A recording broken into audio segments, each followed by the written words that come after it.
Hello and welcome to the Build with Bear Workshop. My name is Pat Bear. I'm here to assemble some model kits. I'm also here to hang out with all of you. And I'm going to start things off by throwing the Bear Cave, the Lego of the site, the Tier 2 blue emote in the chat. If you are currently a subscriber, you can reply with those emotes. If you're not yet a subscriber, you can say hi. You can use other people's emotes. And if you feel like being a lurker, well, you can just go ahead and lurk. That's also okay. Lashbrook is here. Hello, Lashbrook. Happy to have you here on this fine Monday evening. We're working on the Zaku 2s. This is a premium Bandai kit sent us by DSHS. Thank you, DSHS. It is the Zaku 2 F-Type LeSean and the Zaku 2 Unidentified type LeSean. It's two Zaku 2s. They come together in a box, and we're building them basically at the same time, which is weird. We're working on the green one right now, the arms of the green one, and then we'll build the arms of the khaki one. That's right. They went with the light green. They called it khaki in the instructions. And could I call it olive? Yes, but it's written down as khaki, and so that my brain needs it to be that. In the future, I could refer to it as that. But not in the present. Hey, Lord Crashington, I'm happy to have you here. Welcome, welcome. Yeah, not much to say here besides that stuff. We could probably go to the overhead camera whenever. Yeah, let's go to the overhead camera. Let's do that. I'm adjust here. Boom, there we go. All right. We are going to is there a khaki Gundam? Lord Crashington, I don't believe so. No. I don't believe that there was ever a Gundam that was referred to as the khaki Gundam. So we're going to panel line this arm, and then we're going to build the other arm, because we're doing both arms, both of the green arms at the same time, and then we'll do both of the khaki arms at the same time, I believe. Or no, sorry, we're going to do these two arms, then we're going to do the shield that attaches to one arm. And then after that, let me look at the instructions. Yes, we'll do the shield, and then we'll do the piece that lives, the shoulder part here. We'll do that after as well. And then we'll do the hands. And then we'll go back and do our khaki friend over here. Our khaki friend needs stuff, so we'll do that after. But let's start with panel lining the arm that we got done, and then do the other arm. I could wait and do both arms, but I like panel lining, so we'll just do that. This darker green, or just regular green, doesn't really show up the marker too much, but it looks good on the khaki. But still, we want to do it because it does occasionally catch the light and add a little bit of definition to our kit, which is nice. I hope you're doing well out there on the old internet on this Monday. It's 4:20. So the only thing related to that I have is that I'm doing two kits that are green. That's all I got for you. As you may be aware, I don't partake. Am I against it? No, I'm not against it. I just don't partake. That's just not my style and not my thing. The thing I said often was generally... why I am the way I am is that I do not like to be out of control of my senses and myself. I do not look for that. I am medicated. I'll say that. I am medicated, which does alter my mood and theoretically increase my focus. So I am medicated. I am not opposed to medically altering my status. But recreationally, that's not for me. Could be for you. Not for me. And my feelings on 420 are, I've always wanted to kind of get into this. We'll just I think I've talked about this on these streams. A thing that my voice cracked there. That's silly. A thing that would happen in my previous full-time employer when I worked at the Upright Citizens Brigade Theater, the New York branches of the theater. A thing that would happen would be, not every year, but many years, we would do special events for 420. We would do 420 themed shows. So On a let's use Saturday. Saturday was was a good day for this. Lord Crashton, the 7 stream streak. Thank you, Lord Crashton. On a Saturday, there would be like a rotating show, and then there'd be 2 shows that were set, and then a rotating show, right? So if it was Saturday and 420, you could just make the midnight show and maybe even the 7:30 show pot themed if you wanted to. Like, oh yeah, that makes a lot of sense. But sometimes they would cancel the shows that already were weekly, that had a draw, because it's one of the best parts about improv is that if you like the group, you can see them multiple times because you're not, you didn't see last week's show was last week's show, this week's show is this week's show. If you like the group, it's going to be different every time. So you can just go back. So I'm not saying that people went every week, but people will go every month, every couple weeks, every couple months. And so let's cancel the biggest shows we have for a week, postpone them for a week, and instead replace them with some kind of nonsense pot show. And when I say nonsense pot show, I generally mean it's nonsense, not because of the content, which often it would be, but because less people would go to see it than they would the normal show. Like, if it was May 5th, you want to do a themed improv show for Star Wars. That's going to bring people in, right? You do that at midnight, people are going to come. They might even come high for that. But a thing that we kind of discovered as management, a house manager or head of the tech department, the things that I observed was that stoners didn't go see comedy shows on 420. They just smoked pot. And people that didn't partake consistently didn't go see comedy shows on 420 because they were fucking lightweights and they were at a party or someone's house or whatever. And so we would do these, we would put up these pot themed 420 shows and have less audience than normal. And eventually they would just do the normal show, like the normal cast for it, and then just be like, hey, can you make this pot themed? Like, ask them, if you're a show that does an interview at the beginning of your improv set, ask for that or something like that. Eventually they got that. And if you're wondering, well, Pat, if they didn't bring in an audience, which is primarily the idea of a for-profit business is to have an audience attend your shows and build it and, get repeat customers and all that kind of thing. If it wasn't doing numbers, it wasn't bringing in people, why did they keep doing it? And the answer to that question is because Matt Besser loves weed. Now, does Matt Besser still love weed? I don't know. I haven't talked to Matt in a very long time. Improv for Humans, Matt Besser, original founding member of the Upright Citizens Brigade. I don't know.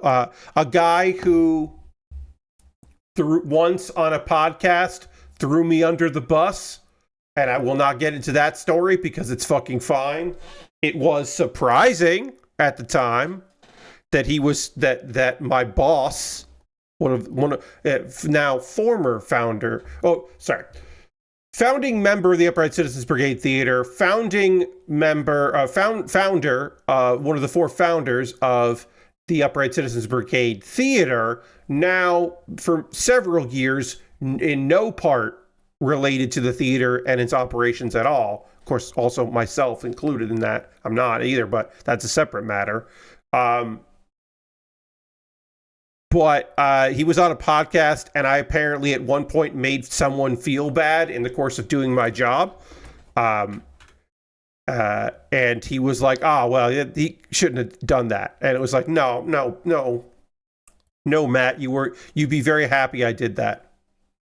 I told someone who had no business being in the green room not to be in the green room.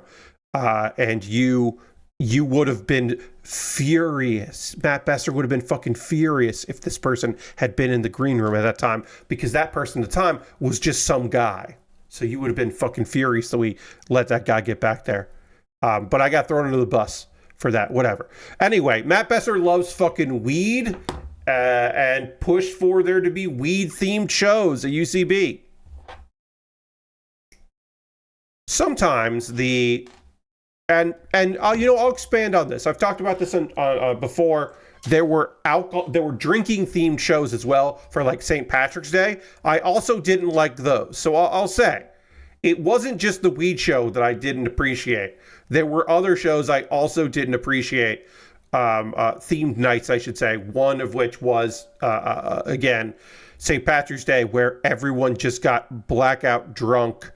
And it was physically a problem. I've talked about this on stream before about the night somebody bumped into somebody else accidentally, and that person's boyfriend asked his best friend, "Hey, let me borrow your knife," and that person gave him the nut, like let him borrow his knife, and so then a drunk person wandered on stage holding a real knife. He did not threaten anyone. He did not use it in any way, shape, or form, but he did hold a knife while drunk in an improv show. And then after that show, another person who was in the show slipped and fell on their fucking face. They landed on concrete via their face. And so the next year, I asked if we could not do the drunk improv shows. And I basically was told off and said, get a cover if you don't want to work that shift, which was like, okay. But I did not want to work it. The person who slipped and fell is a lovely person, an actress of some note and some regard. Was the lead on a pretty popular comedy show for a bit. And the person that pulled the knife, who I definitely will not name in this conversation, he has a TV show coming out pretty soon. Actually, yes, I'll say pretty soon, because if I say exactly when it comes out, perhaps you will track it back. And I don't believe that story's definitely been told on podcasts, but I can't tell you if that story's been told by the person, so I don't want to bring it up. There are stories where I will be vague. And then there are stories where I'll just be like, yeah, all right, well, here's this thing. Because while I am currently not involved in any capacity with the comedy world, which is a shame, and, you know, even pre-pandemic would have never considered that to be my reality, but it is my reality. I'm still friends with a lot of people, and I still want to do right by them. So I can say that, like I can easily say, since I am not in comedy anymore, I can say Demetri Martin sucks as a person. Demetri Martin is a bad person. He doesn't suck in the way of, like, he's not like a manipulative asshole. Like, he's not a garbage person like Thomas Middleditch is. Noted garbage person Thomas Middleditch. But, like, Demetri Martin sucks to be around and to work with. And luckily, he's not in a position where, you know, I'm not in a position where that's going to hurt me by saying that. But also, he's not in a position where he could make my life trouble. And Thomas is a known piece of garbage. Fun fact about Thomas Middleditch. There's a season of The Bachelorette. Or The Bachelor. I apologize. I don't remember which. But there's a season where they go to a museum. It is like a for-profit museum where it's a curiosities, and they have breast implants there. And they learn the story of how this woman donated her removed breast implants that she got because of a boyfriend pressured her into getting them. And after they broke up, she put them for display. as a cautionary tale. That's Thomas Middleditch. Thomas Middleditch is the guy that convinced someone to get breast implants. Fun fact about Thomas Middleditch. Lord Crash says, I think Ben Schwartz. Yeah, Ben, I love Ben Schwartz. Do not get me wrong. I love Ben Schwartz. Ben was late to the party on, hey, maybe we shouldn't be standing by Thomas Middleditch. Maybe we shouldn't stand by this guy. He did come around on it. But Ben is a very good dude and was probably too supportive of Thomas for too long. Yeah. But yeah. But like I said, I am not in a position now where this hurts me to say those things, but I would anyway. I mean, look, I am in just to close the loop on the Ben Schwartz thing, I will say that I did not stand by publicly continuing to work with a person, but there is somebody that but by association I financially benefited from, who was accused of some seriously heinous bullshit. And I did not immediately denounce that person because they were because I had an event that I didn't want them to pull the money out of, which sucks. That sucks as a thing that I chose. I chose that, and that was fucked of me. I put a cool thing that was going to be cool for a bunch of people ahead of doing the right thing immediately. And that is the thing that I have been called out for. At the time, I was called out for at the time, and I was like, yeah. This person was going to be on a show of mine, and then somebody else was like, wait, what? Oh, I can't do this. And I was like, yeah, you're fucking right. Yeah, you're right. And so somebody else pulled out of doing that show. And I figured that out pretty quickly, that, oh, hey, I gotta fucking figure my shit out on this. It's not the easiest thing in the world. So, like I said, I'm not making any excuses for Ben, but I do think that, like, occasionally it's complicated, but maybe it took a little fucking too long.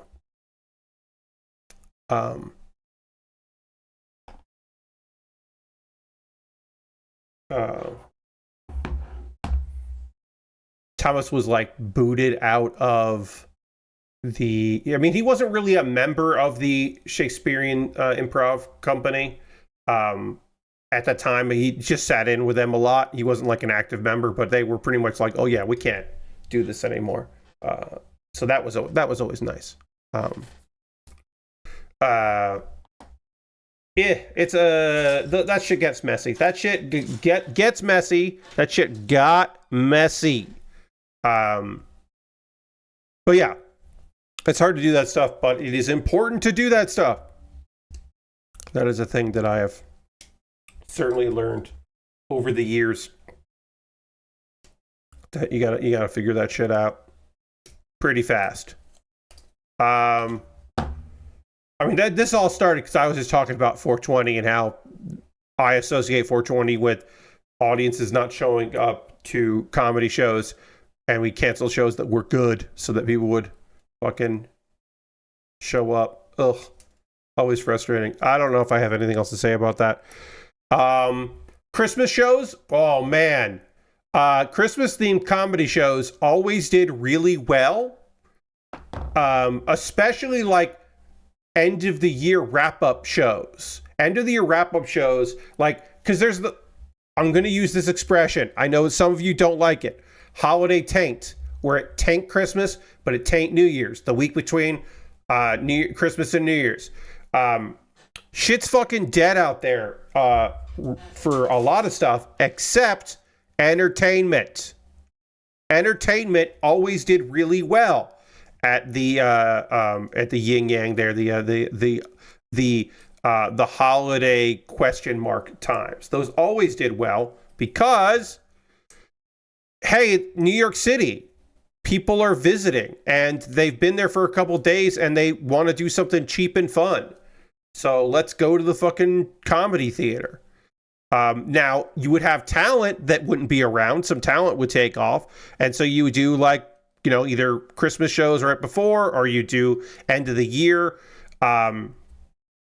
There was like the worst of the was like worst of the year was a show that we would do where it would just be like bits about some of the garbage from that year.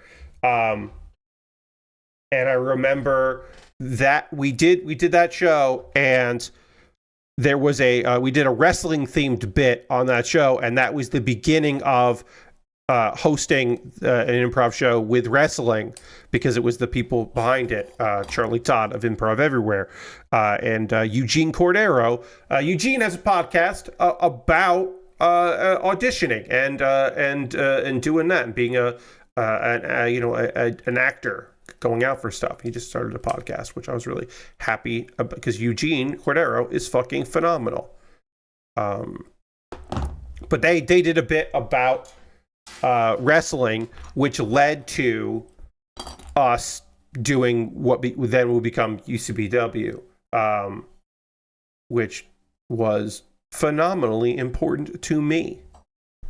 And that looked like that show existing and me getting a lot of experience doing that opened the door to making a lot of sense for me to volunteer my services to help with League of Heels. And it is inarguable to state that I would not be doing this without League of Heels, because that opened up so many doors for me. Obviously, I had done 404ing it, and that opened up a lot of doors, but League of Heels kind of really cemented my position with a lot of people as a guy that you could ask to do stuff with. So that was obviously, to me anyway, very valuable. And that all stems from a lot of that stuff. But yeah, holiday shows around that time of year were great. Audience numbers wise, audience happy to be there. Ooh, sometimes that was a little questionable. There'd be some people that were like, this show was really weird, and it'd be like, yes. And they're like, I didn't think it was going to be this weird. I'm like, okay, but it is. It is weird.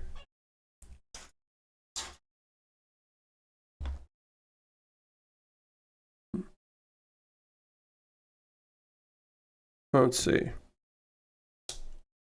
All right, we got this. We got almost this shield done, and then we'll panel line it, and that's going to go on this arm, and then with an attachment, and then there's the shoulder piece that goes on this side, the spiked shoulders of the Zaku 2, and then we're good on that.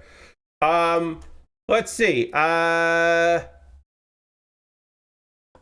They announced the cast of the Gundam, or more of the cast of the Gundam, upcoming Netflix Gundam live-action movie. I don't have much to say about that, but that some of the cast had been announced last year, but I feel like people either forgot about it or didn't notice that the cast a lot of the cast had been announced, so that it was a lot of waves of people being like, wait, what? And it was like, yeah, the leads were announced last year, but there's a few other ones. I don't really have much to say about it. I don't know. It's got, like, it has a made for Netflix vibe to it, right? Because that's what it is. It is a made for Netflix movie, right? Like, it doesn't have that, to me, big touch tone. Like, it doesn't even have, like, to me, like, slumming it for this kind of vibes to it. It just has like a, yeah, man, these are the people we got for it kind of vibes to it. And then it's like, all right, I don't know. I don't have much thoughts on it. I'm not expecting, like, I have low expectations, so maybe I will be surprised. Maybe it'll be positive, and I'll look at it and go like, oh yeah, all right.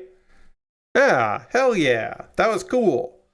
But I'm not going into being like, Netflix is going to fucking nail it. Because, you know, and some people have said like, well, Netflix hasn't missed with their live action anime adaptations.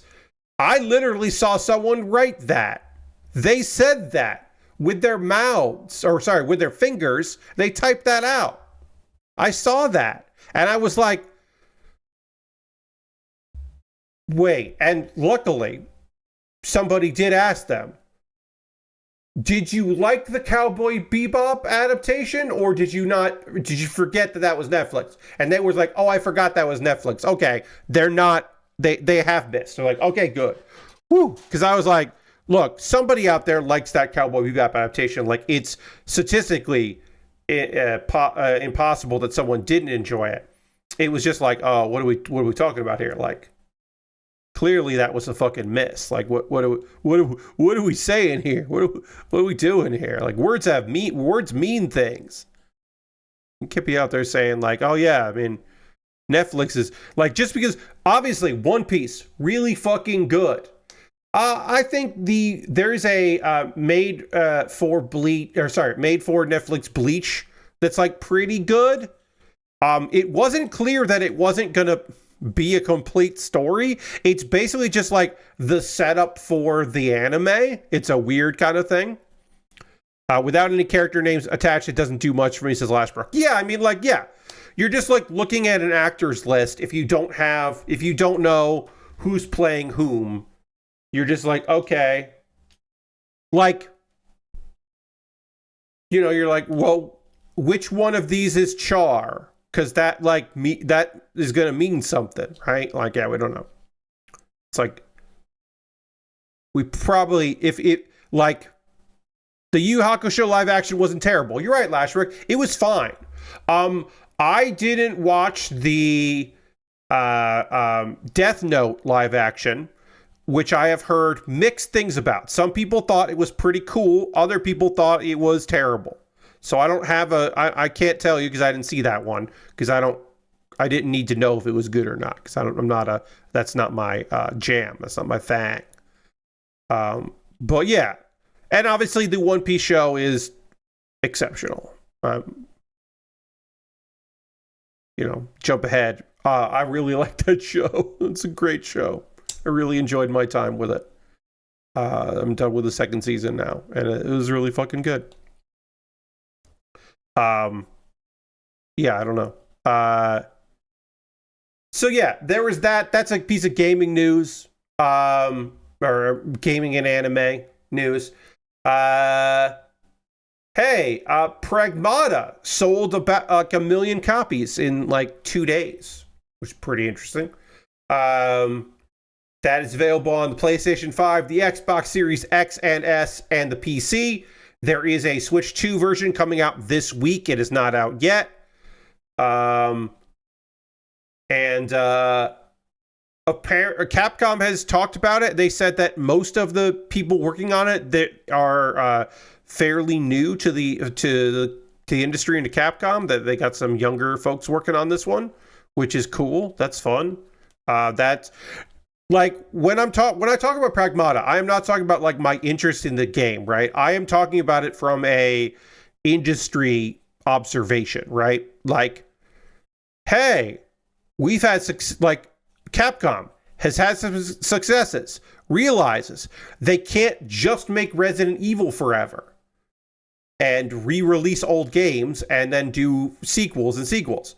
They got to have new shit that will then take off. So invest in new stuff. See how it goes. That's awesome. 2 million copies in 2 days. Or sorry, 1 million copies in 2 days. It's pretty fucking good. Is that their biggest win of the year? No. But like, that's a strong start. Word of mouth will take that pretty far. When it hits discounts, it'll sell way more copies. It's like, yeah, okay.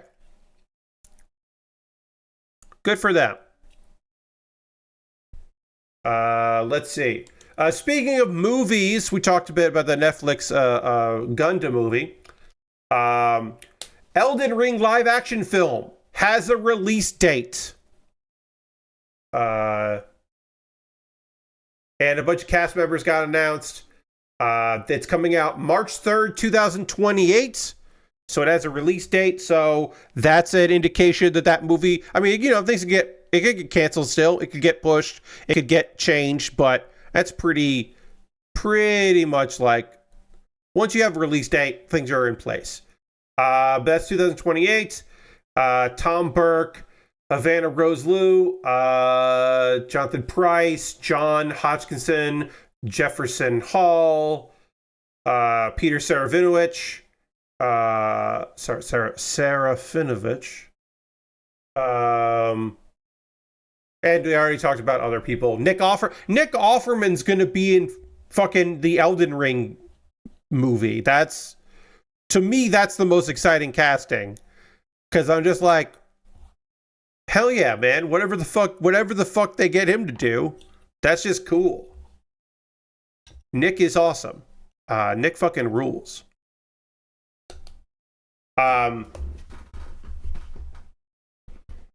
Before Parks and Rec, I knew Nick Offerman as the very nice man that would come in wearing a leather jacket when his wife was doing monologues for UCB shows.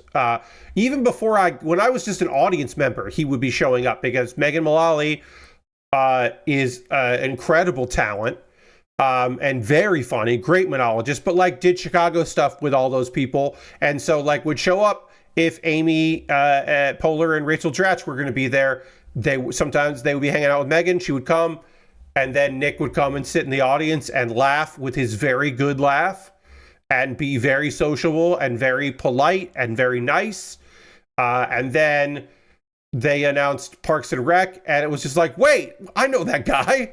That guy rules. And he is incredibly funny and a talented woodworker, which is also nice. I need B2 28 and B2 23, and that has to be the green because we want the green hand. Gotta get the green hand on here. 23 and 28. So yeah, I'm happy that Nick Offerman is in some kind of bullshit Elden Ring movie. I also look forward to him doing interviews and not like he's gonna like they're gonna try to get him for like IGN interviews, you know, that kind of thing, because it's the he's in the nerd thing, so we'll try to get him on the nerd shows, and that's gonna be very fucking funny.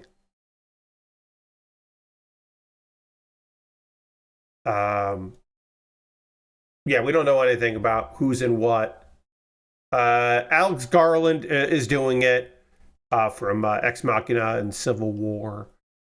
And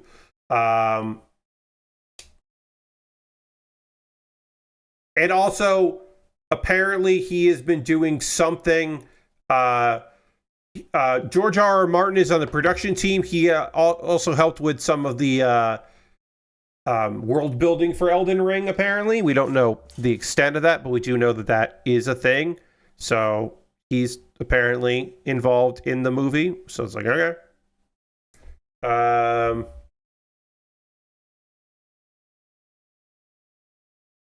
So yeah, let's see.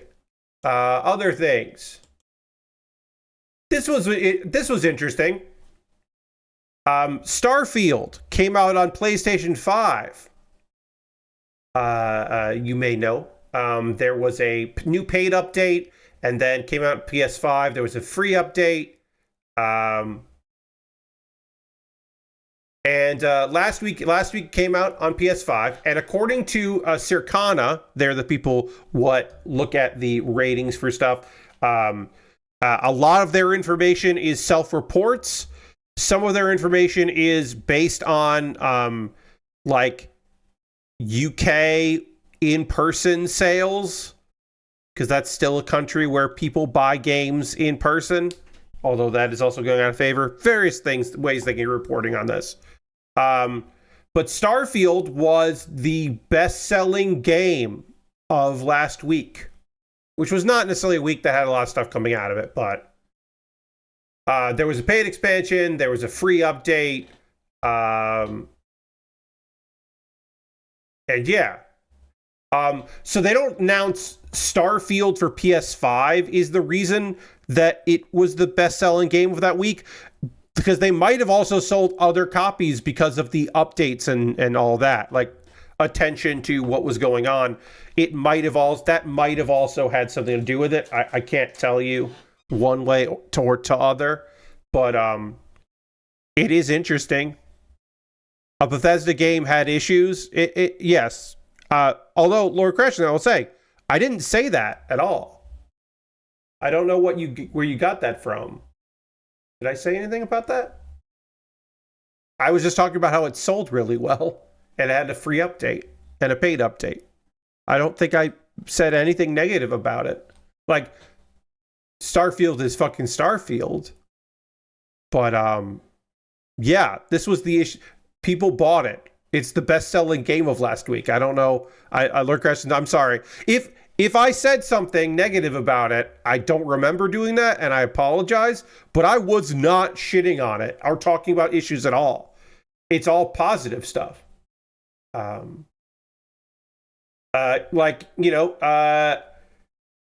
outsold Pokemon Champions on the Switch, which is free to start. I thought I heard mention of that. Okay, yeah, I don't know. I mean, look, I'm not talking about the quality of Starfield. I am merely discussing the fact that people it sold a lot of copies. And yeah, it could, we don't know for sure where all those copies were. We don't know what platform they're on. So we're assuming it's probably PS5, but it could be other places as well.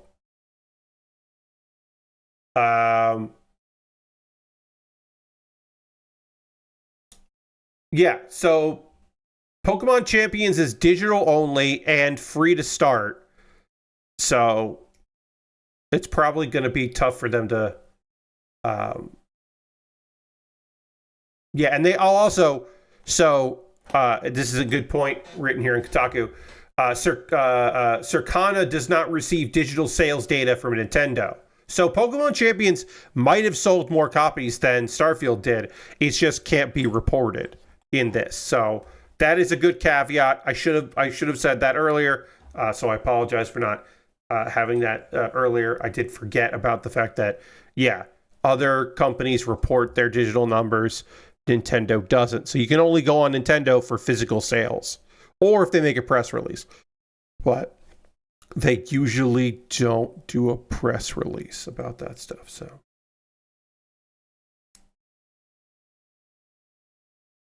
this is the wrong piece. This is what I need. I need this piece here. Working on our shoulder. So 3 and A5. Is this piece here? Great. We're doing it. We're making it happen. We are going to be done with these arms. We still have to do the hands, so we're not done, but I'm getting ahead of myself. All right, so then this goes like this. And yeah. Like that. That goes like... There, it goes the other way. Aha, yes. And that goes like that. Let's see. Is there anything else? The number 2 US sales chart number was MLB The Show 26, which does not include Xbox Series S or Nintendo Switch digital sales. And then Call of Duty Black Ops 7.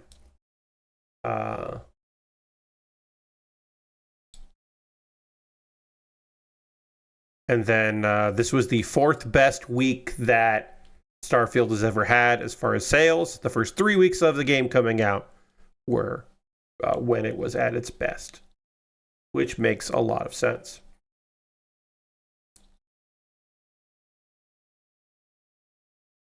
All right, and then this is going to go into... Oh, I didn't do a piece that I needed to do.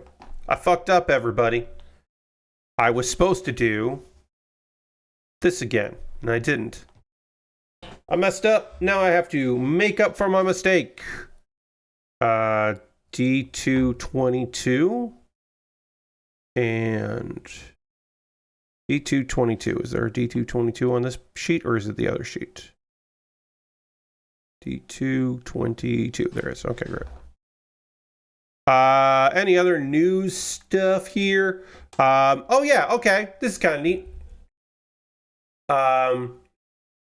Xbox Game Pass. If you still have Game Pass, there is going to be a bunch of stuff coming out towards the end of this month. Vampire Crawlers is out tomorrow, or added tomorrow. Let's see. Little Rocket Lab.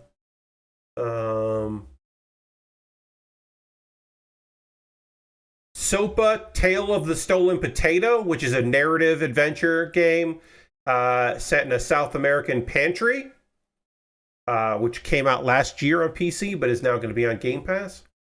On the 23rd, we get Kiln, which is the Double Fine game. A new game coming out later in the month, which is from Donod, the Life is Strange people. The Life is Strange, like, from the original makers of Life is Strange. All right, and then we need B217 green. B217 green is, yeah, and B218 green. Okay. And then I got to do the hand too, but we'll do that, 17 and then 18. Can't believe I forgot this. What was I thinking? All right. Heroes and Might and Magic Olden Era, which is a new Heroes of Might and Magic game that is going to be on the old Xbox Game Pass. That's pretty cool.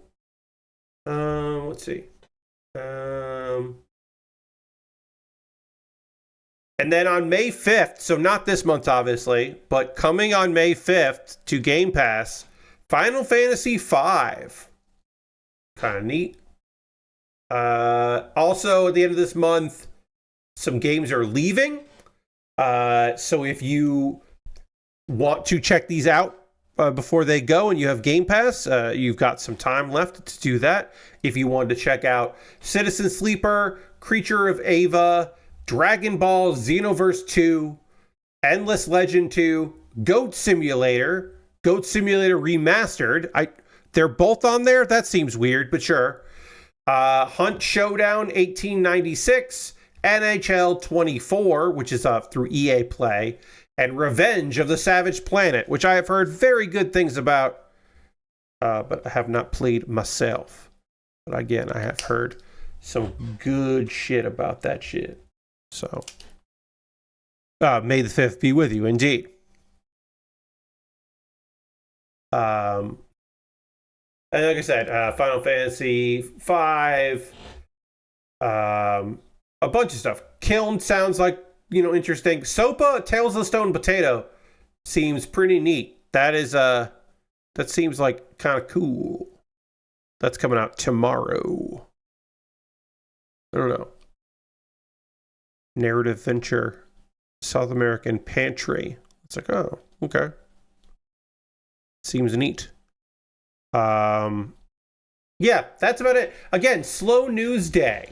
Not a lot to go over here, and not a lot to talk about when it comes to the news. There wasn't much reporting going on.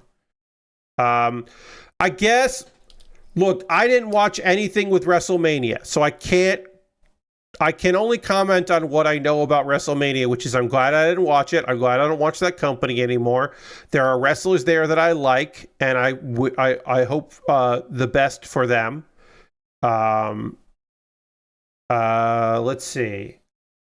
I think we talked about how Paige, who was Saraya on the Indies, Paige in WWE, Saraya in AEW, is now back. She's a tag champion. Paige is back. They're going to let her wrestle, which is cool. One of the reasons she went to AEW is because They did not want her to wrestle in WWE anymore, and they wanted her to just be a talking head and a manager and that kind of stuff, and she wanted to keep wrestling, so she went to AEW, and now she's back on WWE, but she's wrestling. That's fun. There was the Goodyear blimp was adorned with Danhausen stuff. Cody Rhodes got punched square in the fucking eye and then kicked in the eye and probably has an orbital fracture. So that's a thing. There were a lot of ads and not a lot of wrestling. Which is like, yeah. CM Punk didn't win at WrestleMania, but he main evented night 2 of WrestleMania, so that's kind of cool. Good for him. Lots of ads, lots of ad breaks. There was a multi-man match where they aired ads, and then in person the people entered, but those entrances, like for 3 people, didn't air on the broadcast. Ads aired instead. A cryptocurrency bro paid his way, apparently. Paid his way onto sitting at the announce table, commentary desk, which is just like, feels fucking gross. It's like, okay, and that doesn't feel great. But imagine how thrilling it must have been to have a shitty Mortal Kombat 2 Snapchat filter placed over. Yes, they did that as well. There was plenty of Mortal Kombat stuff. Which is also funny because Cody Rhodes is in the Street Fighter movie and Roman Reigns is in the Street Fighter movie. So that's very funny to me. They're both in the movie, but then there was all this Mortal Kombat stuff. And also, Mortal Kombat is owned, NetherRealm is owned by Warner Brothers. So Mortal Kombat is a Warner Brothers property, which usually ties with AEW. So that is also a fun bit of weirdness. A lot of stuff. I don't know. I didn't watch it. There wasn't a lot of wrestling on that show. It's like, okay. I hear a couple matches were pretty good. Oh, all right. Brock Lesnar, who is a piece of shit, seemingly retired, and I think that makes a lot of sense considering some of the latest affidavit information that was presented to people within the last 2 weeks in one particular lawsuit and criminal investigation. I think it makes a lot of sense for Brock Lesnar to disappear for a while and see what's up. He will not be missed. He's also in his late 40s and very rich, and owns a farm that he likes to be in and hang out on. So, sure. Go do that, you piece of shit. I don't know. I don't know if there was anything else about WrestleMania worth mentioning. I think that was probably the extent of it. We're done with all of the arms for our kit here. We're going to start working on the other Zaku 2, and we'll start getting those arms together. I'm going to look ahead here. We're going to build an arm, the right arm, do the same kind of shield that we did there, only different colors, obviously. And then eventually we're going to build this this whole weird thing here where we're going to put this cover on and then scrunch it down and scrunch it up and make it look like a sleeve. I don't know. It's weird. It's weird what we're going to do there. But we're going to build the arm. It's going to be odd. That's why there's parts missing here, quote unquote, is because we're going to be adding some stuff. And that's why we don't have the backpack on this yet, because we have to do all of that and then we can put the backpack on. It's odd. It's a strange bit of business, but we will do all of that in a bit. So we can instead just start working on the arms, and we could do them at the same time. So we'll get D1 and D2 out here, or yeah, we'll need a D1 and a D2, and we're gonna need, what parts have we not used here? We're gonna need D1 23 and D2 23. So let's see. Did I use? No, 23 is here. And, okay, so, because there's a D1 I used for this side, and there's a D1 I didn't use for that. So, okay, so they're both are 20, 23 is there, 20 and 31. So did I do either of these? Did I do 20? Huh, okay. Do that. And then D2. Let's see which D2 I've taken parts out of here. It will be this D2 is the D2 that I want. I'm pretty sure. We'll see. But I guess I can do either D1 for this. Let me see here. I'm trying to see what pieces got used that I'll need again. I think I can do either of the D1s here and it'll be fine. Okay, yeah. 24s I've used, so we'll do this one. I think we'll be okay. I don't know. I don't want to fucking get confused, but we do have to build 2 arms here, so we want to make sure we got the right parts for it. And then we'll do all that. Okay. Here's the piece that fell out here. Yeah, that is the piece that fell out here. Okay. All right. I figured it out. Yeah, I feel like the last couple of years of Brock Lesnar have been because the money was finally enough to get him off his farm. Yes. But also it was like a little bit, Lashbrook, you have to think about, is also it was a little bit of a fuck you, I can be on TV. Because word was getting out that maybe he didn't want to be on TV because he was named in sexual assault allegations and far worse things. And so, you know, the word was, it was like, oh, WWE doesn't want him on TV. He doesn't want to be on TV.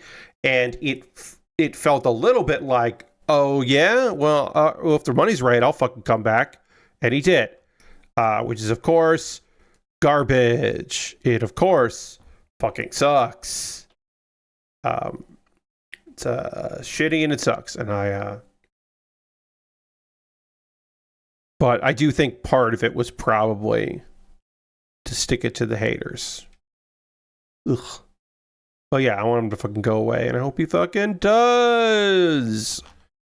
Hope he stays away, because he sucks. Serious, insane allegations that should not be taken lightly. So, yeah. I hope he fucks off, and I hope he stays fucked off. Because he sucks. Alright, so that's the parts we're going to put there. We need all of those parts to make the arm, and then we'll need all the parts on the other side here to make the arm as well, which we will do in a minute here.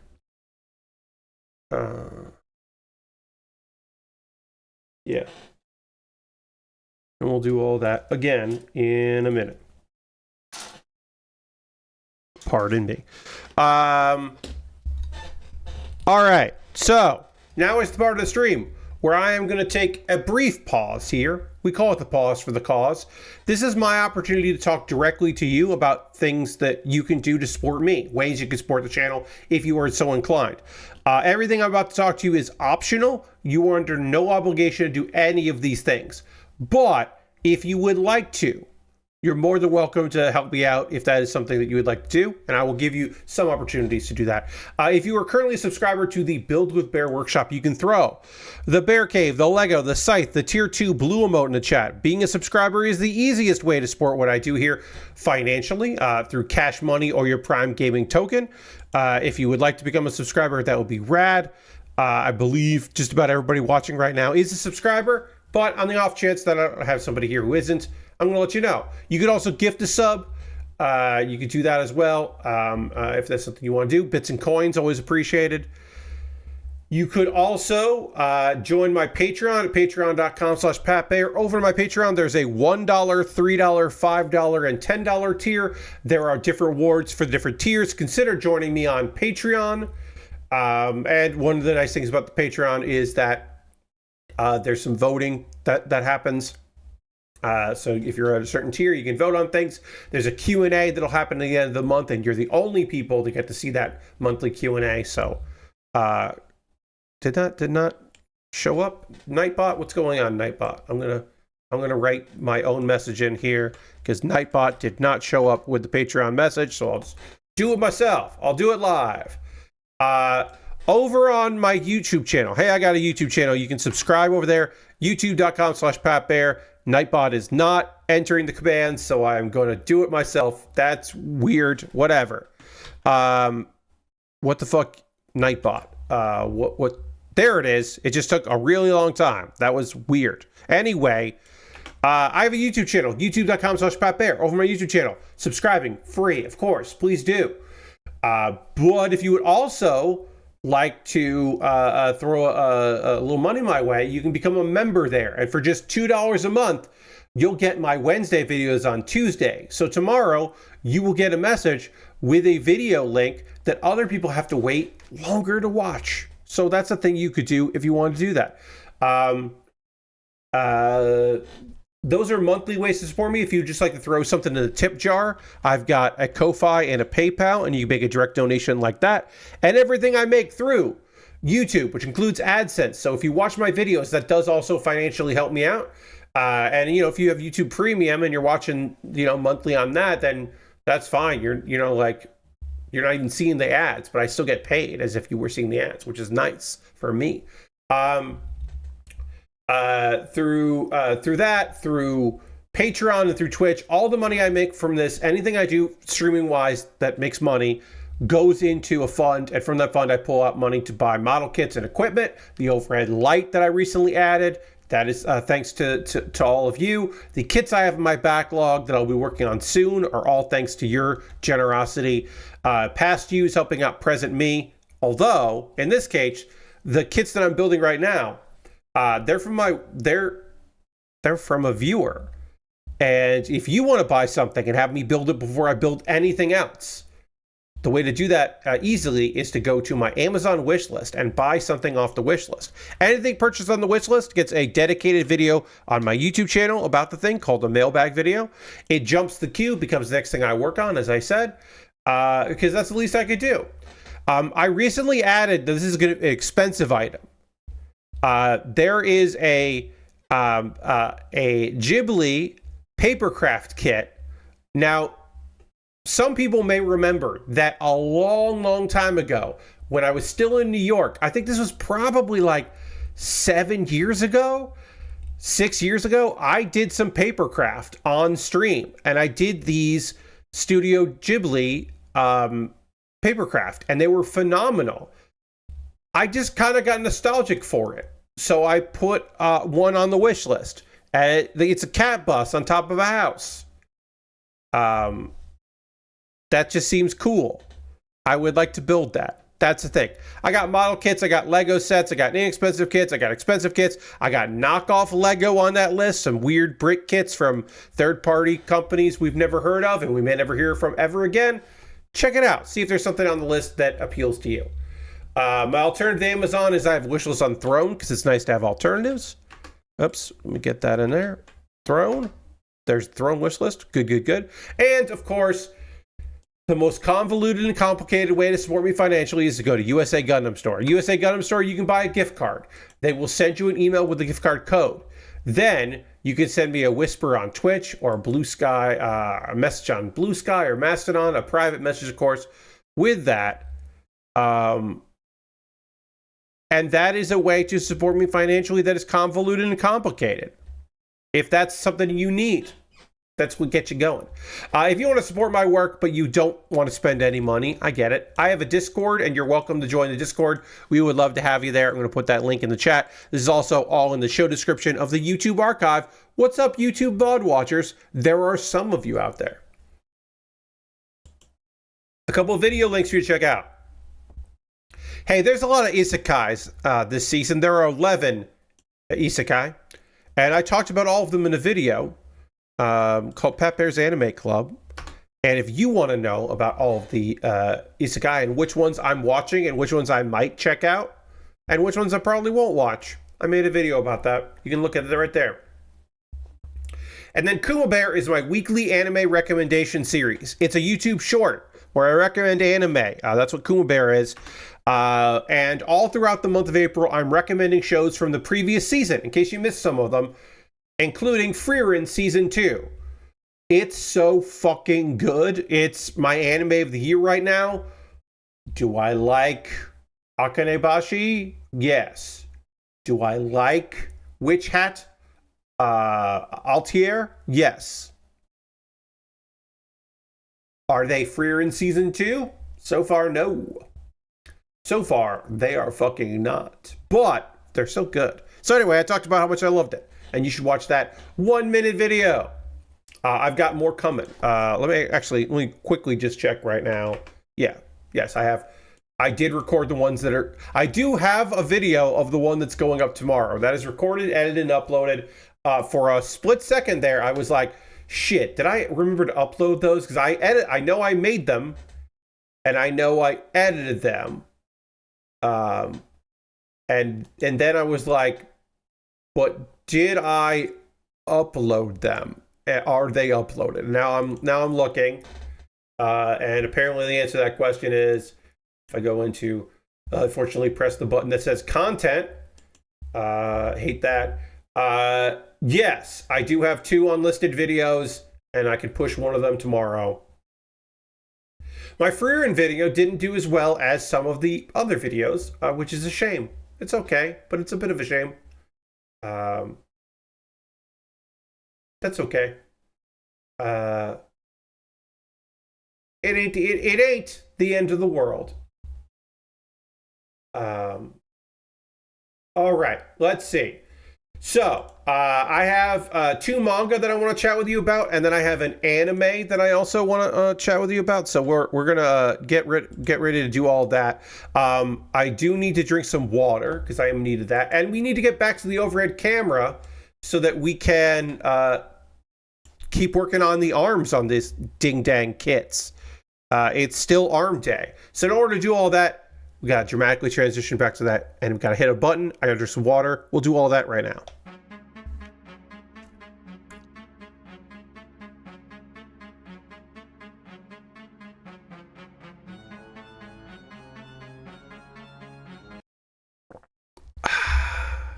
All right.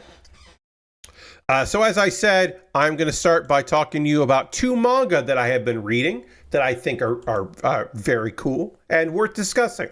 For those that don't usually follow and don't know, what I normally do is I get to like at least 10 chapters because to me, 10 is like a minimum. 8 is like 4 or 5 chapters is a volume. That is like the initial idea.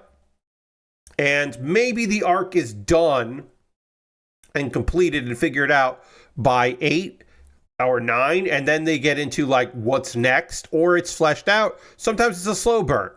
But I feel like if there is going to be a character that sucks, they get introduced around that time. So it is a good time to be like, all right, well, now I can say either I'm going to recommend this, I'm going to talk about it, or I'm going to move on from it. But I often give like that many chapters before I want to give like my thoughts. Because like I said, I want them to have as much time as they can to figure their shit out before I'm like, and now here's what I think about this particular fucking thing. So yeah, so we're there at that point with wandering in another world with infinity status. The premise of this one is unbelievably, and I might even argue like incredibly simplistically, just incredibly fucking simple. It is a very easy to understand premise. Our dude got summoned, right? 5 people got summoned and they're like, hey, can you fucking defeat this goddamn demon king for us? And like, of course they fucking did. Of course that happened. They're young people and they're like, all right, sure.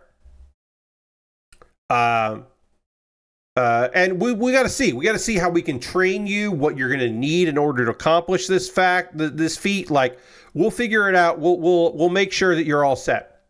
And our main guy, Tomoya, his level and all of his stats, and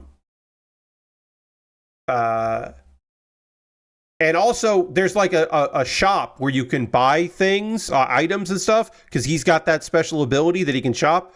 All his stats are, they're all 00. And they won't increase, apparently. He's just weak as shit. And they're like, get the fuck out of here. What? Like, we don't need you. We're not sending you back. Hey, if the demon lord gets defeated, then maybe we'll think about you then. But like, you're wasting our fucking time, guy. What are we doing here?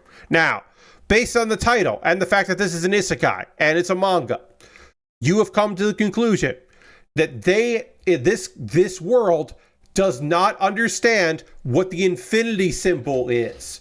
That to them, the infinity symbol is 2 zeros next to one another. Our guy is incredibly powerful because he's like, hey, I think I'm pretty strong though. And I can like do magics that like I'm learning skills and I'm not taking damage when I get attacked by these monsters. Something's wrong, right? Like he figures it out. It takes him a really long time to actually spell it out, where he's like, okay, the kingdom definitely doesn't get what's going on. And they don't. And he's also like, well, they kicked me out, so I don't really want them to know. But he's like, wait, hey, he asked like a person from that world, like, do you know what this means? And they're like, no. And he's like, fuck. Okay, yeah. Yeah, I'm super strong. I'm apparently impossibly strong. And it takes, like I said, it takes a while for him to like figure that shit out and kind of figure out what his place in the world is going to be. Is he going to defeat the demon king by himself? Probably. Him and his partners are probably going to defeat the demon lord. He probably isn't going to go home because he's going to like the people that are here and all that. But like, how do I put this? Sometimes a show like this, a show where it is a banished isekai, because that's what we got here. We got the banished isekai. Sometimes the main character in these kind of shows, to make up for the fact that they have all this power, they are clueless about it, right? They are dumb about it. Our guy is not. He does not go through the whole thing. Like, there have been, I've read these, certainly, where there have been stories where, like, the main character is like, what do you mean? Like, oh, they said I was weak, though, so I must be weak. And, like, all evidence is pointing to the fact that, like, no, man, you are uber strong. What are we doing here? And there are some that turn it on its head, and the whole plot is that they think they're badass, and then it's just actually circumstance that makes them actually pretty strong. That is not the case here. All right, so we're looking for B1 and B2, but remember, we're doing khaki, not the dark green, so we got to do B1 and B2 for this colorway here. So we'll do that. Whoops. Screws coming other. All right, so we got to do this B1 and B2, 17 and 18. So we'll do the light color, which is gonna look real good with the black marker when the time comes. So anyway, I like it because it takes him a little while to kind of like figure out what, but the thing is, it takes him a while to figure out where they fucked up. It doesn't take him a long time to figure out, oh, I'm actually really strong. He figures that out right away. He's just like, why did they like get rid of me? Why would they like, where did they go wrong in their like understanding of my abilities? And then he's like, oh, duh. Okay. So at that point on, it's pretty straightforward, and it's just a nice little fantasy romp. The minor characters I think are pretty strong. The supporting cast is pretty good. And it is an easy read. There's an easy read of a manga. So yeah, that is Wandering in Another World with Infinity Status. And it's pretty good. The other story that I want to tell you about, the other manga that I've been reading that I want to talk to you about is Lacey Longs for Freedom, the Dawn Witch's low-key life after defeating the Demon King. This is not a banished. You could maybe categorize it as a banished if you really wanted to, but I don't think it is. But it is an overpowered main character story, but it's a lady in this case. So our girl had tremendous power, just like unbelievably, incredibly high battle instincts and magic.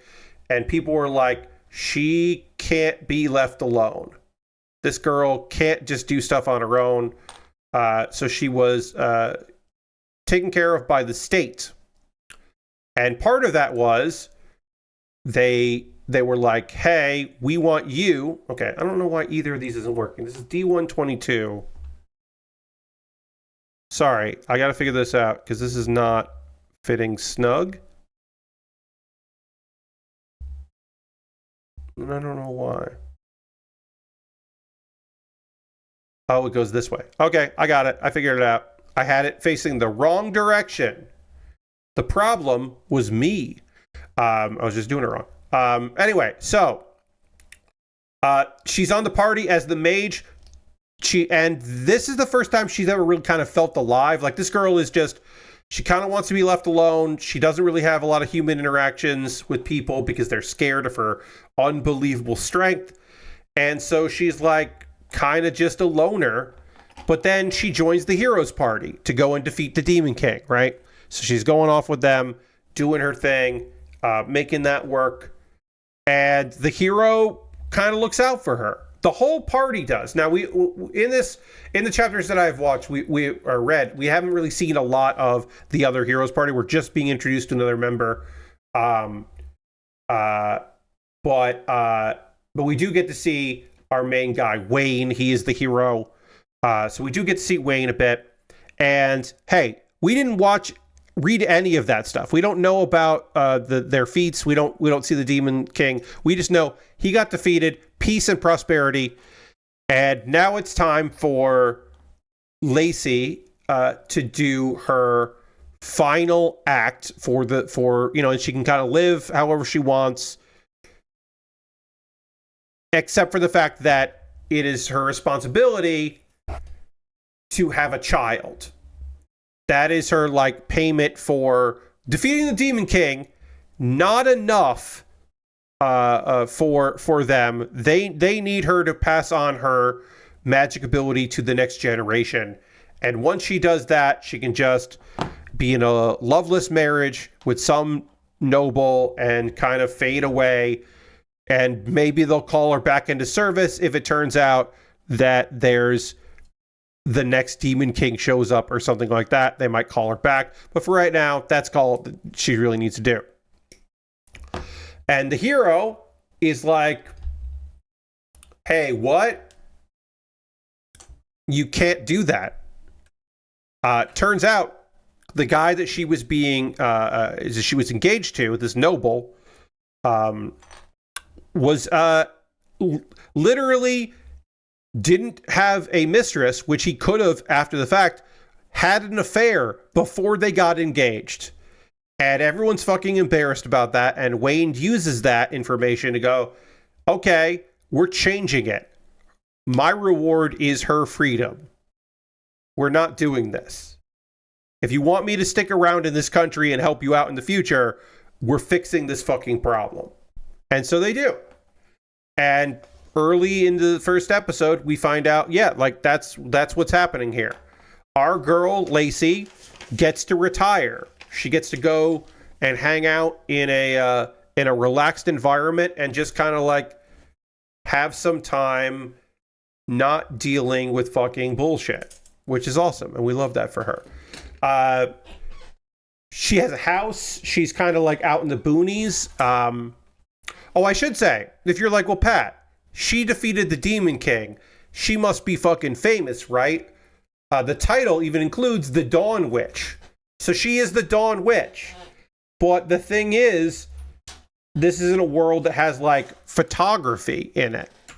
So our girl, they invented, like to protect a bunch of people, they invented what she looks like. Like there are paintings of her.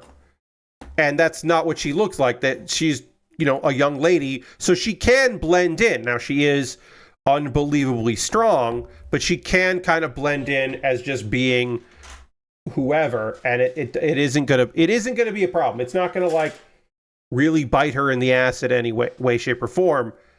She can kind of just sorry, I need to make sure this is A3. It is A3 23. She can just kind of blend in, and she does. She makes some friends with some people. And she's trying to figure out how to use her magic to like make enough food to eat and survive. Wayne keeps visiting her. Now you may have guessed this, but I will say Lacey has not figured this part out. Wayne is, of course, like Wayne at first like thought of her as a little sister and was like looking out for her. But over time, he has developed feelings. But Wayne is not like pining. He is not like trying to set up a situation. He is like occasionally like kind of bummed out that she's like clearly not feeling it. But he's not like going out of his way to try to make something happen that's not there. He really is just like genuinely trying to look out for his friend and make sure she's set up. But obviously clearly also has feelings.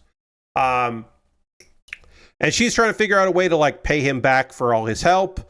And make a living crafting or being a alchemist and doing that kind of stuff. And then also she's like an incredible witch, so she's also helping people by being an incredible witch, like freezing a lake or a river so that the doctor can cross, so that the young boy that has kind of befriended her, like his mom can give birth properly. There is a mystical bird that hangs out for a little while, and that bird leaves an egg behind that now Lacey has to raise. So now Lacey has a pet familiar friend, and that's very cool. And this bird is very fucking cute. This is a cute little bird friend. So I was very happy about that. I was like, hell yeah. We got a cute bird friend. Man, we're living it up. Lacey longs for freedom. The Dawn Witch's low-key life after defeating the Demon King is like very fun and affirming. It is very light if you are looking for a kind of a pleasant fantasy read. She is not like overbearing. She is just like someone who hasn't like really lived as a person, and she's like trying to figure out how to make that work and how to like do things for Wayne because he does so much for her, and to take care of herself and look after herself, in part because she knows that that'll make him happy, but also she's starting to like maybe figure out a little bit of like what makes her happy. And I think it is cute and good, and so I recommend it. I think it's pretty great, and you should take a look if that is something that you are interested in. All All right, I'm going to build the hand here, and then we're going to panel line the arm and panel line the shield and get that done. And then we can work on the other arm, which is going to be, again, a bit more complicated because it's got the scrunchy thing that we have to do. So I need B2, 23, and 28. All right, and now that I've talked about some anime that I've been watching, let's talk, manga I've been reading, talk about an anime I've been watching, because I want to tell you about episode 3 of Kusunoki's Garden of Gods. Have you not been watching this one? Minato, he just took over a shrine that his grandfather was the caretaker of. And Minato has he is not an exorcist, but he has abundance of positive energy. And so he is a walking exorcist without really doing anything. The power of the words that he writes can draw in great power. He is just unbelievably good at doing that stuff. And that we're following his kind of like, not misadventures, his just adventures. So far, a bunch of spirit animals have shown up, some of whom have created things like a divine tree. Basically, him being there has cleansed the entire mountain, and there were a bunch of spirits that were in trouble, and now they're better off. And he's just kind of going about his business. At the end of the last episode, we found out there is an exorcist. There's an exorcist that shows up called Haruma. And he totally understands, totally respects. There's somebody that's apparently jealous of Haruma, and Haruma is suddenly doing well with the talismans, which are grocery lists that Minato gave him or sold him. So he's like showing up now. We saw him in the last episode. Cicero is like, I'm going to force this Minato guy to work for me, and then I'll raise up in the ladder of an exorcist. Ha ha ha ha ha.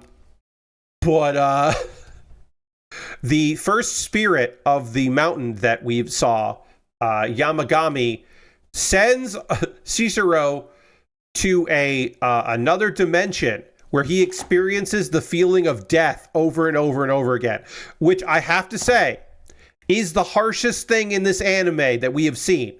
This anime, like, it's played for laughs, but it is the harshest element so far.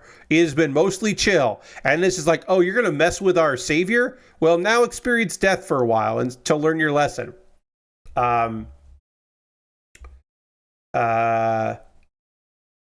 Minato is making the rounds, and he gets some buns from a bun shop, and the owner, Ichigo, is just like talking about Yamagami, who is in the form of a human. So they go, oh yeah, when I was young, Yamagami helped me out a lot. I love that dude. That dude is great. And then we find out that Ichigo is terminally ill, and Yamagami has been helping him stay alive long enough for his grandson to inherit the shop, because his time is coming and he can't remove that, but he can delay it a bit, because Ichigo has been faithful.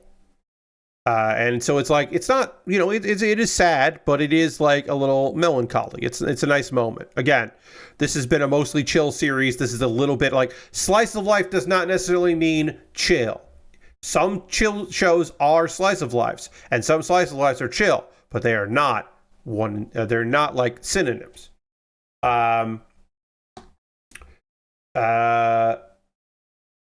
We finally run into Cicero again, who is begging for forgiveness. He has changed his ways. He has learned his lesson. He is forgiven and released. So maybe we'll see him again, but he'll be nicer, or he'll just be fucking terrified that the gods are going to punish him for his attempt to force Minato into servitude.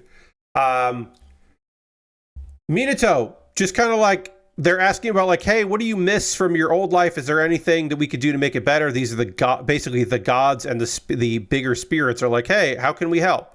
And he's like, Man, my hometown had a hot spring. That was pretty great. So they make one in the garden. So now there's a hot spring there. And that's fun to look at.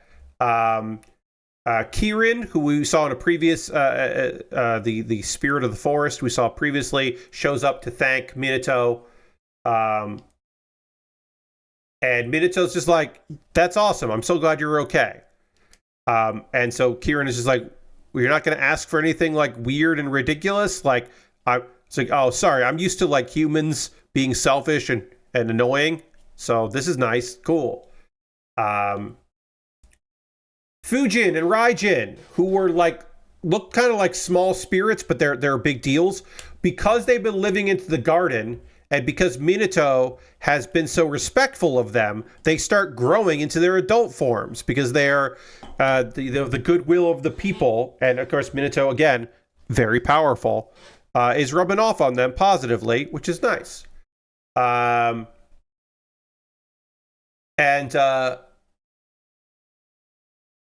Fujin is like, hey, I gave you the power to use wind magic, and you're not really using it. I'm like, that's kind of a bummer. And then we find out that Minato is just scared of using that magic and destroying things. Like, so he's not really using it. So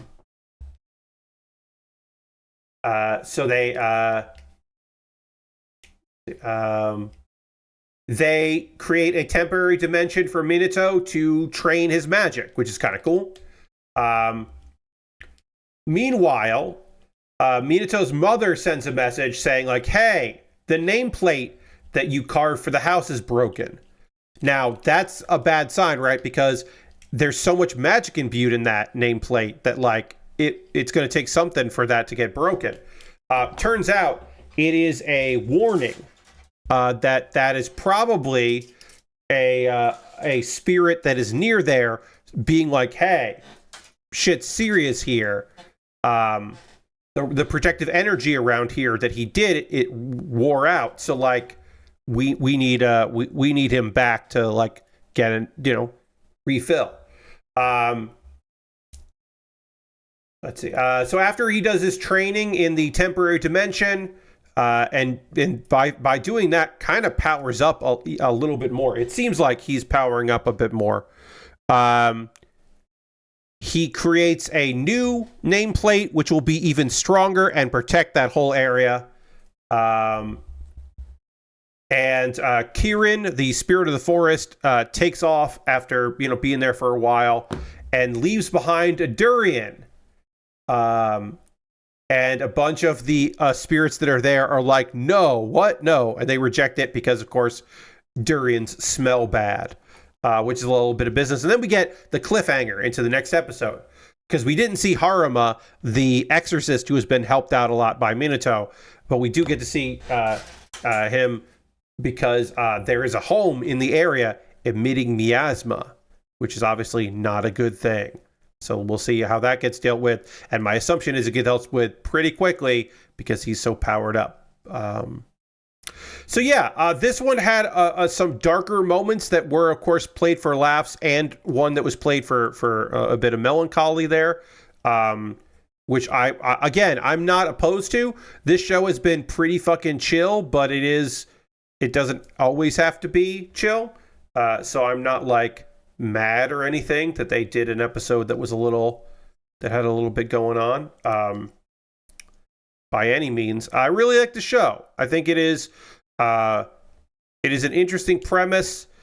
I like that he is not overwhelmed by all of these spirits and stuff, that he's pretty nonplussed by it, but also he's like aware that it's like, oh yeah, I don't really want to know too much magic or be too strong because I don't want to hurt people or anything. And so he's like kind of a realist when it comes to that stuff, which I think is a nice bit of business. You don't often see something like that in one of these kinds of shows. So that's pretty cool. All right, so we put this like this. Then we're going to lift that up because we got to do the cover element of it. I'm going to panel line this, and then we're going to figure out how this cover piece goes on and figure out how that all works. But let me just hit this with some black marker. But yeah, Garden of the Gods is really fun. I recommend it. Again, it's not always the lightest thing, but I think it is an interesting premise. What is this? Oh, I'm sorry. I was like, my phone was vibrating and the thing was coming up there. All right, we got a yellow alert.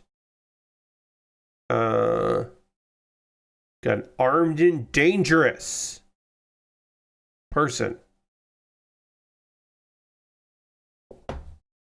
So take that what you will. Armed and dangerous person out there in somewhere in my area.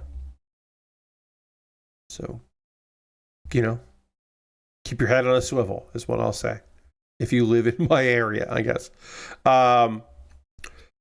So I talked about some anime, I talked about some manga, and now is the part of the stream.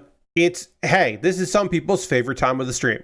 It's where I want to hear from you. That's right, you. I would like to hear from you about what you're watching, what you're up to, what you're into. If you're watching any movies or TV shows, you're watching any anime, reading anything, playing any music. Did you watch any of the professional wrestling this weekend? Did you go out and have a good time out there? Are you fucking cold because of the cold front that has come through? I wore a hoodie for a little bit today, and I was annoyed that I was in a hoodie, but it was necessary. I don't have my window open, and I'm not sweating right now, so that's weird. After the heat wave that came through, I got this new fan, and I don't even fucking need it right now. But yeah, I want to hear from you. What do you got going on? What are you up to? What are you into? If you're excited about anything this week. Friday, there's a new video game coming out, so I am interested in picking that up. I'll say that. I'll talk about what I've been up to the last 2 days, but I'll also say that there is a game. I'm going to look for the full fucking title of it, and that is Snap and Grab. Instead of Snatch and Grab, it is Snap and Grab. It is being released as episodes, so I believe that is going to be like jobs.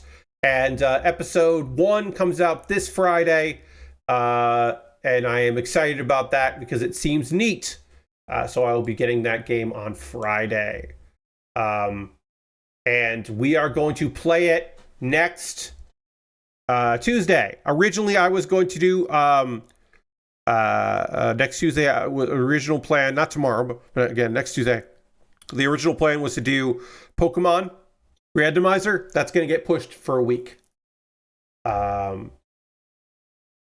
Also, if you liked my streams where I played Nubby's Number Factory, if you enjoyed Nubby's Number Factory and but you wish you could play it on the go, Nubby's Number Factory is $5 on iOS and Android. It is the full version. You can play a light version for free if you just want to test it out, like a demo version. And it's been out for a couple days. So if you are looking to play Nubby's Number Factory on mobile, it's out there. Nubby's Number Factory and Nubby's Number Factory Lite. So you can get the light one for free. And yeah. And apparently, the next step is console ports. And so they're going to work on, the next plan is updates for mobile, making bug fixes and all that. And then once that's done, working on the port for consoles, for PlayStation and Switch and Xbox. So that's cool. I really like that game, so I'm excited about that. I finished the last stage in Power Wash Simulator 2 Adventure Time Pack. I finished that, so I don't have to talk about... so I can tell you my final thoughts on that, which are... I think that's totally worth the money. If you like Power Wash Simulator 2, you get more to wash. If you like Adventure Time, I think it's even better because there are a lot of references in there that are very good and very fun. I will say that the last stage I think is too annoying.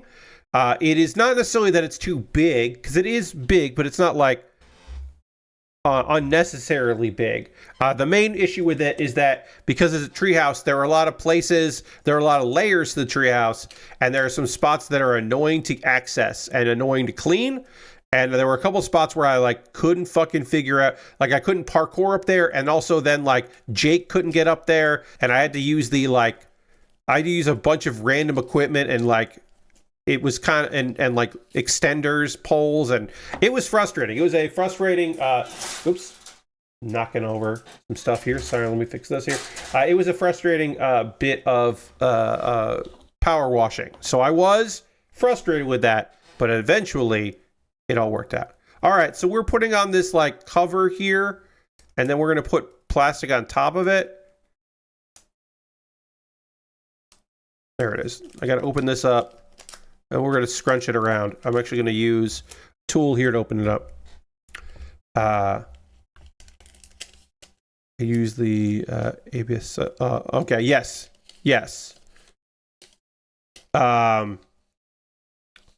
I'll read out loud and kind of chat and comment with you about what y'all are up to in a second. I will say also Hearthstone. I have a new deck that I'm enjoying in Hearthstone. It is a buff. I think I talked about it before, but it's a buff paladin build, and it is a lot of good stupid fun. Okay, so attach the corner by pushing it into the gaps. Cover is fixed in place using E12. Wrap the cover around the section when attaching the part. So I think the idea is that I have to like put it like against the body and then shove E212 in, and it will kind of lock this in place, and then I can scrunch it up. So I kind of, as I put E12 in, I have to like E212, I should say. I have to kind of like put some pressure there and make it lock into place. So this is a weird bit of business that I'm doing here. So please give me a moment here. E212 is right here. Okay. So yeah, this is a weird thing that I'm doing on this side of the chest here. Yeah, so I in the end of the day, I think that the pack for Power Wash Simulator 2 is really good, and I recommend it. Because I think it was neat and a cool idea.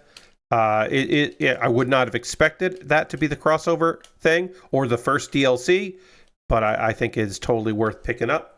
I hope they do another free stage pretty soon because I want to play more. All right, so I'm going to test fit this here. This is how this goes. It kind of just goes in like this. Yeah, okay, it just goes in like that. So I should be able to slide this in, cover it, and then hold it down while I then take this piece and slide it in.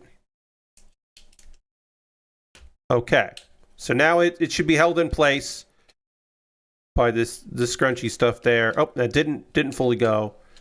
So let me try again here.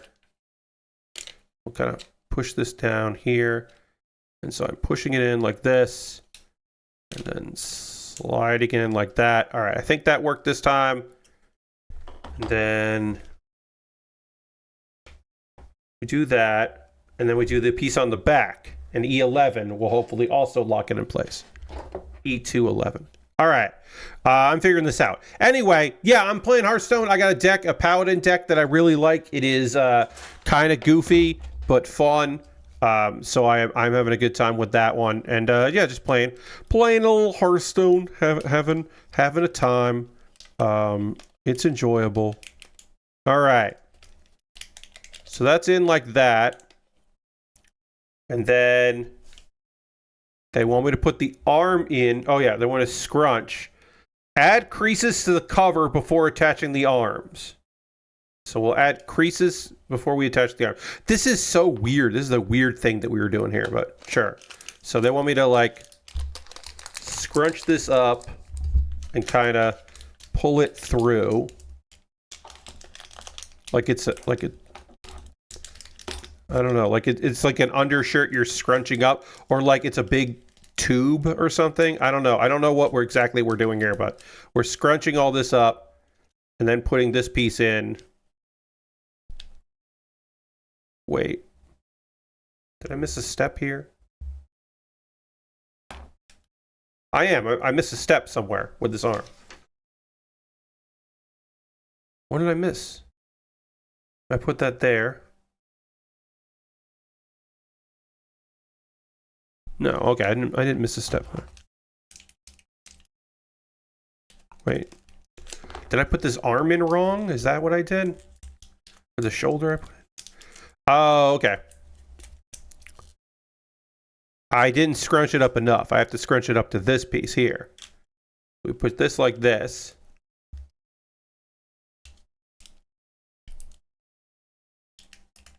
Push that down. This is fucking weird. Apparently, we're going to put the shoulder piece on over this, so I have to cover that up. This is such a strange thing that we're doing on there, on this thing.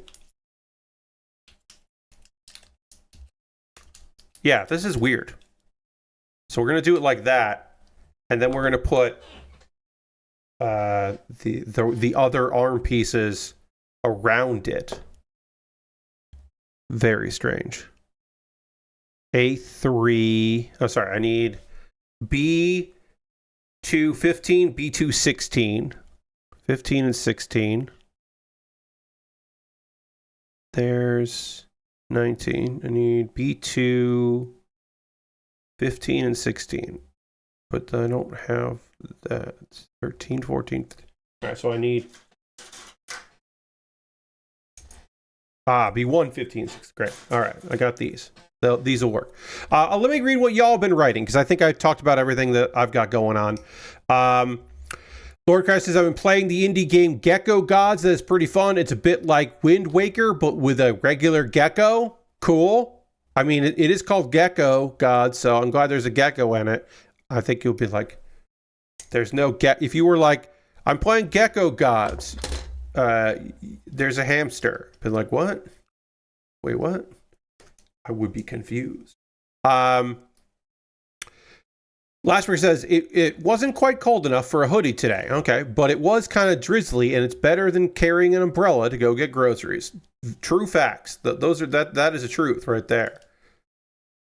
So congratulations on that, not having to do that. All right, we got that together. This is weird. This is a weird kit. Weird bit of business that we're doing on this. And then I need A320. Oh, I also need more hands here. So we'll get the hands we need. I need A320 over here, which again, got to make sure I'm doing the right color here. Okay, so we'll get that on. And then the hands, the shoulder piece. Lashberg says, I rewatched Oh Brother, Where Art Thou? Because Nextlander is doing more Coen Brothers movies. Still really like that movie, but I kind of forgot how unnatural the color palette is. It is, they are trying stuff. They are doing things and things with that movie. They're making strong choices and going for it as far as the color palette goes. Totally. Also watched a movie called The Mangler 2, which is a direct-to-video sequel to a Stephen King adaptation. It's about an evil computer virus that kills people, and it's kind of directly my bullshit. I love movies about that kind of cyber paranoia. Yeah, I know of The Mangler. I don't know of The Mangler 2. I didn't know there was a second Mangler movie. That is good to know. I am happy to know that.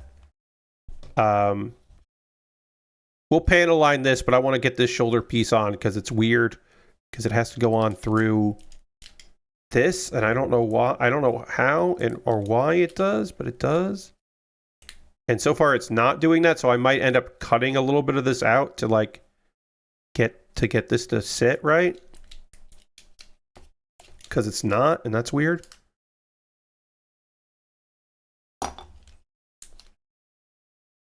This whole like scrunchy cover thing is very odd. I like it, but it's weird, and I don't know why it exists. I don't remember it from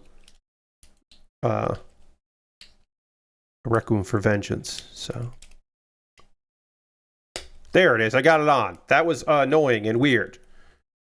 Garbage bag shit. All right, let's get this arm on, and then we can do, now that we have the chest piece and stuff fully done here, we can do the backpack, because this kit doesn't have a backpack right now, and of course it needs a backpack. But yeah, I do like those kind of like weird, kind of stories. I think those stories are fun. So that does sound neat. Hell yeah. I have been thinking, because I have Netflix right now, I'm like, what should I be watching on Netflix? There's probably something I should be checking out, and I haven't done that yet. I've been watching a few things on HBO Max because I'm letting that elapse. We got it in the house for one thing for my mom, and then I was like, I've been watching wrestling on it, and I will say this. I didn't watch Thursday's Collision live, obviously, because I was streaming. It is really nice to go and watch that on later after the fact on HBO Max. Like, that's probably the best part of it. I don't really like watching stuff live on Max, but it's pretty good to watch after the fact. So I'm like, all right, that's pretty all right. I think that's kind of neat. I don't know if there's anything else that I'm like, but yeah. So I'm like trying to pick out stuff for Netflix. I have it for a while. But I don't know. I don't know if I'm going to keep it for long term. I generally don't. I think I've talked about that before. I generally don't keep watching shows or watching streaming services. The only streaming service that I keep monthly is Wrestle Universe, because Wrestle Universe is where I watch the majority of my wrestling. Between Tokyo Joshi Pro Wrestling and Sendai Girls. Ooh, Sendai Girls had such a great show. From right before WrestleMania week that I watched last night. Oh, that shit fucking rocked. But also DDT, which I check in with, and I don't keep super tabs on, but I do check in.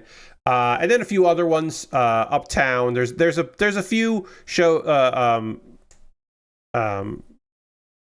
companies that I keep track of. Oops, I put this on wrong.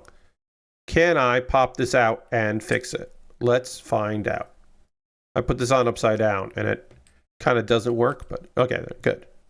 I can fix it. Excellent. We'll get some hoses on the back of this, and then we'll be done with the top, and then we can panel line it, and then we'll be done. D1, 4, and 3. Lorecast says, I've been watching more Twin Peaks Season 1 to go with next on the Watchcast episodes, and it's wild. It seems like every married couple has at least one person cheating on the other. I also feel like there are too many blank house locations in and around this town. Look. I think, Lord Crashington, at a certain point, you just gotta fucking give up the ghost on it. You just have to, like, throw your hands up and go, this is like, yeah, man, things are weird.